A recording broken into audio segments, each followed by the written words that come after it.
मैं doctor Sitaram Chaudhary, associate professor राजनीति विज्ञान विभाग, राजकीय महाविद्यालय किशनगढ़, अजमेर। आज हम बीए पार्ट सेकंड के हमारे जो विद्यार्थी हैं पॉलिटिकल साइंस के, उनके तुलनात्मक शासनीय एवं राजनीति से संबंधित ये व्याख्यान है, जिसमें फ्रांस की जो न्यायपालिका है उससे रिलेटेड क्वेश्चनों के बारे में मैं कुछ बताऊंगा। क्योंकि दुनिया के अंदर फ्रांस एकमात्र ऐसा देश है जहाँ पे दोहरी न्यायपालिका है, प्रशासनिक न्यायपालिका और सामान्य न्यायपालिका। यानी वहाँ जो सरकारी कर्मचारी है, गवर्नमेंट सर्वेंट है, उनके लिए अलग न्यायालय है और आम जनता के लिए अलग न्यायालय है। तो इस पे हम आज इस वीडियो के माध्यम से डिस्कस करेंगे और मैं अपनी बात रखूँगा। फ्रांस की न्याय व्यवस्था इंग्लैंड चैनल के उस पार की ब्रिटिश पद्धति से मौलिक रूप से अलग है। इसका एकमात्र कारण है फ्रांस में कानून की दोहरी व्यवस्था, यानी सामान्य कानून और प्रशासनिक कानून का होना। फ्रांस में उच्च भांति के न्यायिक पुनरावलोकन की पद्धति का अभाव है।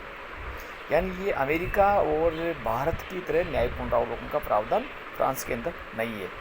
जिस भांति की व्यवस्था दोनों देशों के अंदर पाई जाती है, वहाँ के प्रशासकीय न्यायालय निष्पक्ष और स्वतंत्र रहते हुए नागरिकों के अधिकारों की रक्षा करते और प्रशासकीय न्यायालय की व्यवस्था फ्रांस की एक अद्भुत देन है।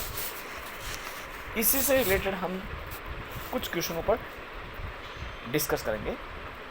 फ्रांस क्वेश्चन ये आता है कि फ्रांस में कितने प्रकार के न्यायालय।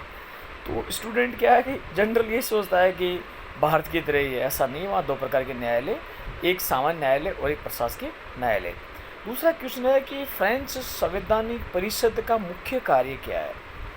फ्रेंच का संवैधानिक परिषद का प्रमुख कार्य विधियों का संवैधानिकता का परीक्षण करना। जैसे यहाँ पे हमारा सुप्रीम कोर्ट न्यायिक पुनरावलोकन का जो कार्य करता, वैसा ही कार्य फ्रांस के अंदर जो वहाँ की जो संवैधानिक परिषद है, जो कॉन्स्टिट्यूशनल काउंसिल है, वो उसको दे का ये कार्य। तीसरा क्वेश्चन ये है, फ्रांस का संवैधानिक परिषद में कितने सदस्य होते हैं। यानी जो वहाँ का कॉन्स्टिट्यूशनल जो काउंसिल है उसमें कितने मेंबर होते हैं। तो उसमें मेंबर होते हैं 9 मेंबर होते हैं, 9 मेंबर होते हैं। ये बहुत इंपॉर्टेंट क्वेश्चन है, कई बार पूछा जाता है। फ्रांस में न्याय के उच्च न्यायालय को कितने सदस्य होते हैं। जो फ्रांस का जो उच्च न्यायालय है उसमें कितने सदस्य होते हैं। तो उसमें सामान्य 24 और 12 अन्य न्यायाधीश होते हैं। पांचवा क्वेश्चन है कि फ्रांस की जो प्रशासकीय न्यायालय का नाम क्या है, क्या क्या कैटेगराइजेशन है। तो राज्य परिषद फ्रांस का सर्वोच्च प्रशासकीय न्यायालय और इसका अध्यक्ष फ्रांस का न्याय मंत्री होता है। फ्रांस में जनमत संग्रह की नियमितता को बनाए रखने का दायित्व किसका है। फ्रांस में राष्ट्रपति विधेयकों को जनमत संग्रह के लिए रखा जाता है, किंतु जनमत संग्रह का कोई भी नियमितता को बनाए रखने का जो दायित्व वह संविधान की परिषद को सौंपा गया।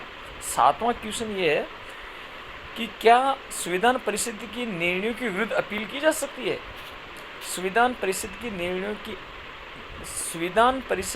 के निर्णय अंतिम होते हैं और इनके विरुद्ध अपील नहीं की जा सकती है। इस प्रकार फ्रांस का जो संविधान है उससे रिलेटेड क्वेश्चनों को मैंने आपके समक्ष रखा। और ये बड़े इम्पोर्टेंट क्वेश्चन है जो कई बार पूछा जाता है, और इनको न केवल हमारी यूनिवर्सिटी के एग्ज़ाम के लिए, ग्रेजुएशन के लिए, अपितु कॉम्पिटिटिव एग्ज़ाम के लिए भी इस प्रकार के क्वेश्चन आते हैं। कई बार ये पूछा जाता है कि क्या फ्रांस में न्याय पुनरावलोकन है। ये आंसर नो है। लेकिन कोई भी विधि जो पार्लियामेंट ने बनाई है, वहाँ की जो राष्ट्रीय परिषद और सीनेट ने बनाई है, वो सही है या गलत है, इसकी जांच करने का काम कौन संवैधानिक परिषद कर रही है। सदस्य कितने हैं, उनका कार्यकाल कितना होता है, दूसरा उनका क्या उनको वेतन मिलता है। इस तरीके का जितने भी क्वेश्चन है, ये क्वेश्चन सारे के सारे ये फ्रांस के न्यायपालिका से रिलेटेड है और ये बहुत ही इम्पोर्टेंट क्वेश्चन है। धन्यवाद।